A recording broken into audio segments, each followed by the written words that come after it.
Dublin city and county were clear.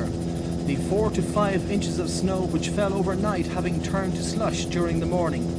However, many side roads and housing estates in the suburbs still had considerable snow late this evening despite the thaw.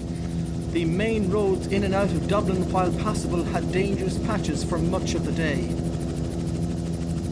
The main Dublin-Wexford road here just outside Bray was kept clear throughout the day by council workmen who used snow ploughs and road gritters.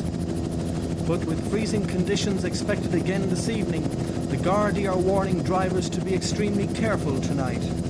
Meanwhile, flying conditions were so difficult at one stage this afternoon in Wicklow that our helicopter had to turn back at Kilmachannock as the weather deteriorated. But in Braehead, some young children were not deterred by the conditions. It may not have been the Swiss Alps, but it was nonetheless the next best thing. The overnight snow, which stretched from Wexford in the southeast to Donegal in the northwest, caused considerable havoc for early morning travellers. There were long delays in Dublin's suburban DART service. The first electric train started moving just after 7:30, but commuters had to wait long periods for trains.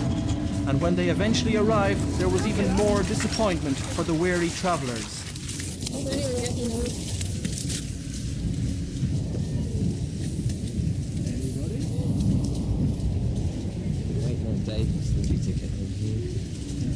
This evening's DART service was again curtailed, with trains running approximately every 15 minutes. But if things were difficult for travellers on the trains, they were even worse for those going by air. Dublin Airport, which had over 4 inches of snow on the main runway, remained closed until just after 3 o'clock this afternoon. A major clearing operation eventually opened the main runway, but the other two are still closed this evening. Conditions were so bad earlier that as soon as one end of the runway was cleared, the other end was blocked up again. 17 flights were cancelled because of the adverse weather conditions, but tonight most planes are landing and taking off on time. In the south and west of the country, the picture was completely different. Here in Tralee it was a bright, clear day. There was, however, a heavy frost in the south and the west overnight, and motorists had to drive with extreme caution this morning. However, the Automobile Association said that all main roads in these areas were free. Limerick City, like many other towns in the Midwest, was completely free of snow this morning, but a heavy frost is expected in these areas tonight.